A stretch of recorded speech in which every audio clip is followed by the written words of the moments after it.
Hello दोस्तों, my history notes में आपका स्वागत है। और अगर आप मेरे पेज पे नए हैं तो मेरे चैनल को सब्सक्राइब जरूर कर दें ताकि आने वाली वीडियो की अपडेट्स आपको मिलती रहे। तो दोस्तों, आज का जो हमारा टॉपिक है वह है फ्रांसीसी क्रांति में सांस्कृतिक पहलू। इसमें हम देखेंगे कि किस तरीके से जो प्रकाशन सामग्री है, जैसे समाचार पत्र, पोस्टर, पैम्पलेट, चित्र, ये सब, इन सब चीज़ों ने कैसे फ्रांसीसी क्रांति में लोगों को एकजुट लाने में मदद की, किस तरीके से क्रांतिकारी विचारों को आम लोगों तक पहुंचाया और किस तरीके से लोगों ने उसे ग्रहण किया और इस क्रांति को सपोर्ट किया। तो चलिए दोस्तों, शुरू करते हैं। प्रिंटिंग प्रेस ने क्रांतिकारी विचारों का प्रसार करके और व्यापक आबादी को संचार और सूचना प्रसार का साधन प्रदान करके फ्रांसीसी क्रांति में महत्वपूर्ण भूमिका निभाई। इससे जनता को लामबंद करने और सामाजिक और राजनीतिक परिवर्तन लाने में मदद मिली। इसने समाचारों, राजनीतिक पैम्पलेटों और क्रांतिकारी घोषणा पत्रों के तेजी से प्रसार को बढ़ावा दिया और क्रांति के लिए जनता की राय और समर्थन को प्रेरित करने में मदद की।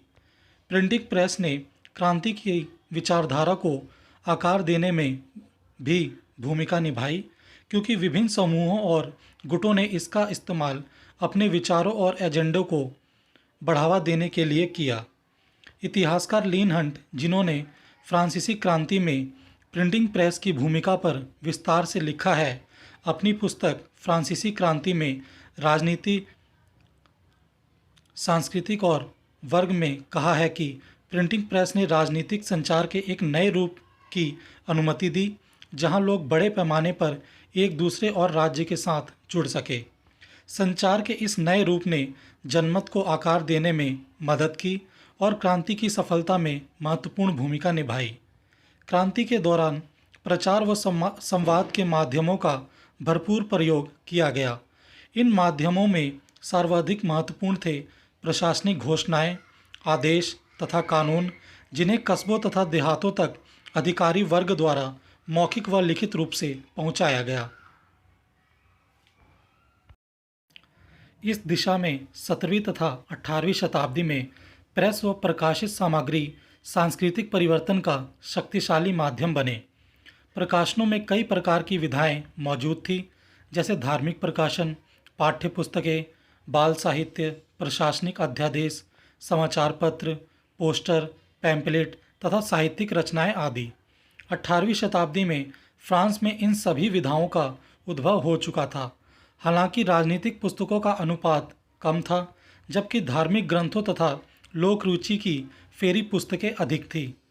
क्रांति के दशक में राजनीतिक पर्चों और पोस्टरों का प्रकाशन फ्रांस में तेजी से बढ़ा, क्योंकि नई प्रशासन के साथ साथ अनेक राजनीतिक दलों ने अपने प्रस्ताव व मांगे सार्वजनिक क्षेत्र में पेश करना आरंभ कर दिया।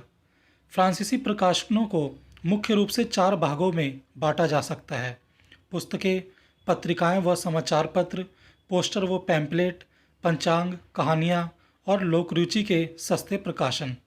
पादरी वर्ग तथा तानाशाही के खिलाफ बढ़ते आक्रोश के कारण धार्मिक प्रकाशनों के अनुपात में गिरावट आई। 1777 में फ्रांस का पहला दैनिक समाचार पत्र पेरिस में छपा और 10 वर्षों में यह सिलसिला देश के हर नगर में नजर आने लगा। 18वीं शताब्दी में सेक्युलर पुस्तकों जैसे राजनीतिक, सामाजिक और ऐतिहासिक विश्लेषण की पुस्तकों में लोगों की रुचि भी बढ़ रही थी। इस प्रक्रिया को बल देने वाले कारकों में मुख्य था बढ़ती साक्षरता, मध्यम वर्ग का विकास, व्यापार का विस्तार आदि। इन सभी कारकों ने राजनीतिक क्रांति से पहले ही पुस्तकों, पर्चों और पोस्टरों की छपाई को बढ़ा दिया था। इतिहासकार ह्यूज गॉफ के अनुसार 1720 तथा 80 के बीच पुस्तकों के प्रकाशन में फ्रांस में तिगुनी वृद्धि हुई। क्रांति से पूर्व की संध्या पर लाखों की संख्या में बिकने वाली पुस्तकों में दीदरो की विश्वकोश, रूसो का सोशल कॉन्ट्रैक्ट, मोंटेस्क्यू की द स्पिरिट ऑफ लॉज एवं वॉल्टेयर की letters concerning the English nation शामिल थे। उल्लेखनीय है कि पुस्तकें खरीद सकने वाला वर्ग फ्रांस में छोटा था, क्योंकि आय की तुलना में पुस्तकों की कीमत अधिक थी। 18वीं शताब्दी का अंत होते होते वॉल्टेयर की रचनाओं की 15 लाख तथा रूसों की कृतियों की 10 लाख से अधिक प्रतियां फ्रांस में छप चुकी थी। इसके साथ ही बढ़ती साक्षरता तथा जागरूकता के कारण छोटे शहरों में पुस्तकालयों, अध्ययन केंद्रों तथा अकादमियों की संख्या बढ़ रही थी। इन सुविधाओं की वजह से पुस्तक ना खरीद सकने वालों के लिए भी पढ़ने के साधन बढ़ गए थे। उन दिन पेरिस के एक पत्रकार ने लिखा था, पहले पुस्तकों से वास्ता रखने वाले बहुत कम होते थे, लेकिन आज लगता है कि हर आदमी हर चीज़ के बारे में पढ़ना व जानना चाहता है। पुस्तकों के अलावा प्रकाशनों में पत्रिकाओं तथा समाचार पत्रों का भी विशेष स्थान था। यह प्रकाशन लोक रुचि की जानकारी के साथ स्थानीय, राष्ट्रीय व अंतर्राष्ट्रीय घटनाओं को सरल भाषा में किसी राजनीतिक नज़रिए के साथ पेश किया जाता था, ताकि मुनाफे के साथ राजनीति में भी इसका प्रभाव कायम हो सके। फ्रांस का पहला समाचार पत्र 1631 में गजट के नाम से शुरू हुआ। इसका उद्देश्य सप्ताह भर की खबरों को सरकारी नज़रिए से फ्रांस की जनता को देना था। लुई 14वें के काल में सरकारी संरक्षण में ही विज्ञान, साहित्य तथा कलाओं की खबरों को प्रकाशित करने वाले 3 मियादी पत्र आरंभ हुए। तो दोस्तों मैं बता दूं मियादी पत्र क्या होते हैं, जो मतलब कंटिन्यूअस यानी कि हफ्ते में एक बार या फिर डेली, जैसे कि हमारा आज का जो हिंदुस्तान टाइम्स हो गया, टाइम्स ऑफ इंडिया, जो डेली छपते हैं, यानी कि एक लिमिटेड टाइम जिनका फिक्स कर दिया जाता है, उन्हीं को मियादी पत्र कहते हैं। तो इस तरीके से फ्रांस में भी मियादी पत्र उस समय आरंभ हो गए। जेरमी पॉपकिन के अनुसार 17वीं शताब्दी तथा 18वीं शताब्दी में मियादी पत्र पत्रिकाओं की संख्या निरंतर बढ़ती गई। 1780 तक आते आते यह 100 का आंकड़ा पार कर चुकी थी, जिसमें 40 पत्र पेरिस से, 50 के लगभग अन्य शहरों से तथा 30 विदेशों से फ्रांस में लाए जा रहे थे। 1777 में जर्नल दी पेरिस के नाम से फ्रांस का पहला दैनिक समाचार पत्र छपना शुरू हुआ।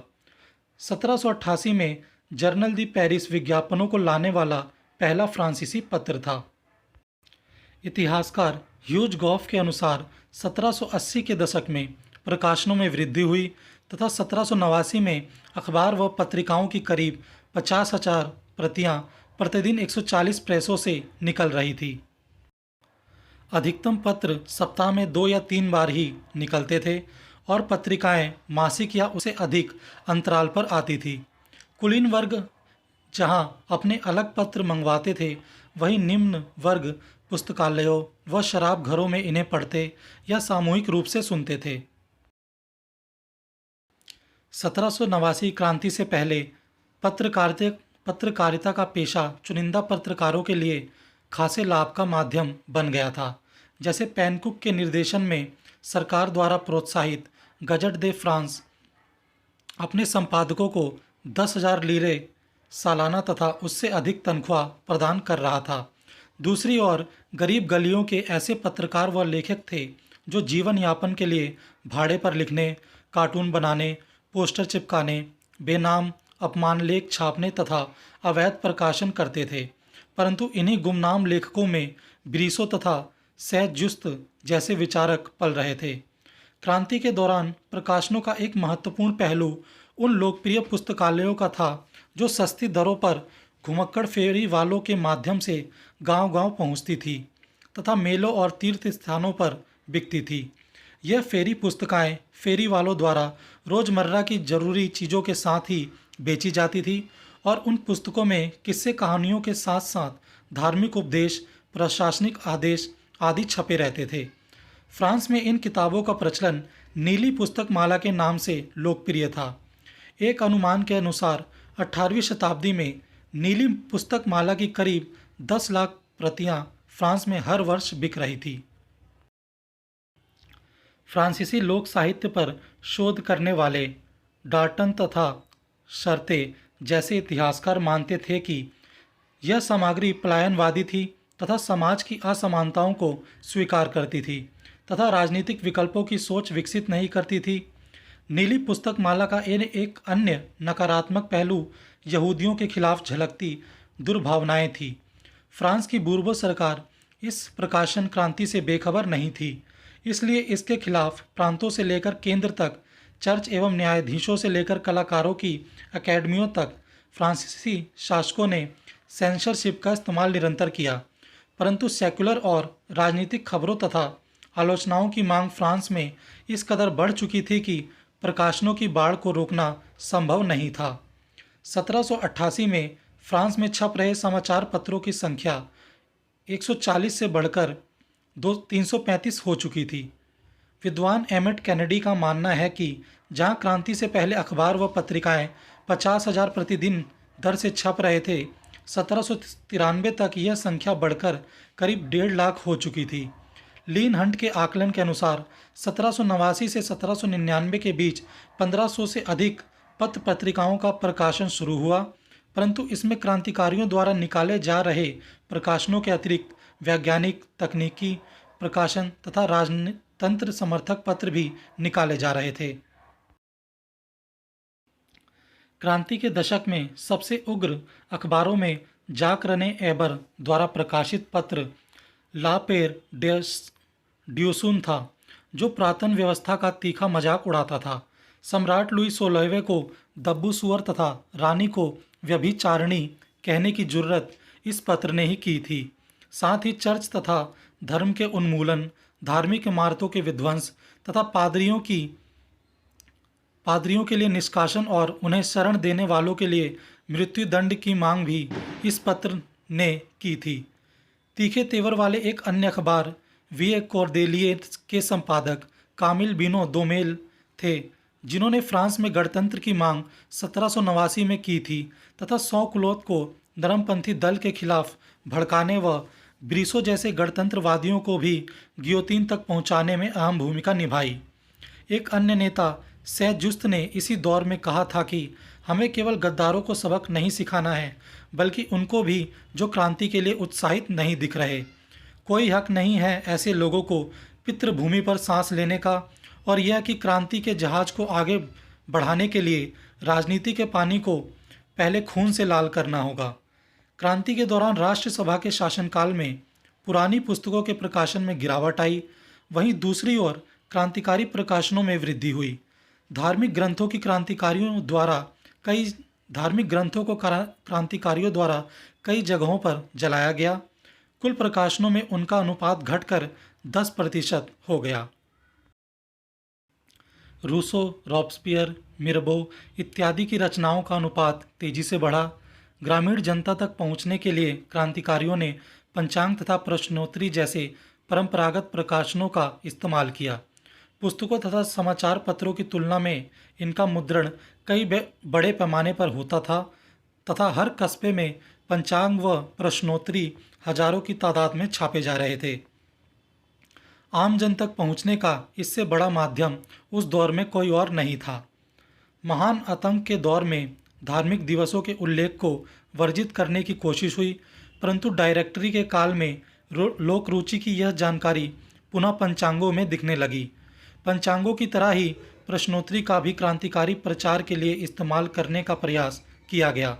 जिस तरह चर्च सवाल जवाब के माध्यम से धार्मिक मुद्दों को सरल रूप में आम जन के सामने रखता आया था, इसी प्रकार क्रांतिकारियों ने भी गणतंत्र क्या है, लुई 16वें का क्या अपराध था इत्यादि सवाल के जवाब आम प्रचार के लिए प्रकाशित करवाए। लोकप्रिय प्रकाशनों के अतिरिक्त चित्रों, मनोरंजक लेखों तथा कार्टूनों, नक्काशी इत्यादि को भी प्रयोग में लाने की कोशिश उस दौर में की गई, जब आधे से ज़्यादा फ्रांसीसी निरक्षर थे। क्रांति के प्रारंभिक दौर के चित्रों में मुख्य उपहास पादरियों व भूस्वामियों का उड़ाया गया। क्रांति के काल में चित्रों व नक्काशियों का प्रयोग कुलीनों तथा क्रांति विरोधी प्रेस द्वारा भी किया गया। इसके अतिरिक्त क्रांति के दशक में जाक रू तथा देमोल जैसे बागियों ने समाचार पत्रों, राजनीतिक पत्रों तथा पोस्टरों को भी राजनीतिक कार्टूनों को आवाम तक पहुंचाने का जरिया बनाया। इसमें राजा को बेवकूफ़ व रानी को भ्रष्ट प्रमाणित करने का प्रयास किया गया। वे करोड़ों लोग जो पढ़ लिख नहीं सकते थे, कार्टूनों या मौखिक भाषणों के जरिए ही नए राजनीतिक विचारों तथा आलोचनाओं का ग्रहण कर लेते थे। किंतु 1793 आतंक के काल के बाद अनेकों मुद्रण कार्यालयों को नष्ट किया गया व कई पत्रकारों को गियोतीन का सामना करना पड़ा। मारे गए लेखकों में कई क्रांतिकारी तथा सुधारवादी भी थे। फ्रांसीसी क्रांति के दौरान बढ़ते प्रकाशनों के माध्यम से राजनीतिक व्यंग्य व कार्टून रचना ने फ्रांस के शहरी व ग्रामीण समाज में विशिष्ट जगह बना ली थी। साथ ही साहित्य, दर्शन और सामाजिक विश्लेषण से भी अधिक सफलता बागी विचारों को आम जन तक पहुंचने में राजनीतिक कार्टूनों को हासिल थी पहुंचाने में राजनीतिक कार्टूनों को हासिल थी।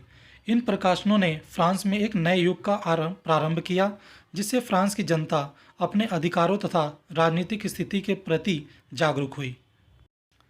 तो दोस्तों, इसी के साथ हमारा ये टॉपिक भी समाप्त हुआ और कमेंट करके ज़रूर बताएं कि आपको कैसा लगा। तो चलिए दोस्तों, मिलते हैं नेक्स्ट टॉपिक में और इसे देखने के लिए आपका बहुत बहुत शुक्रिया।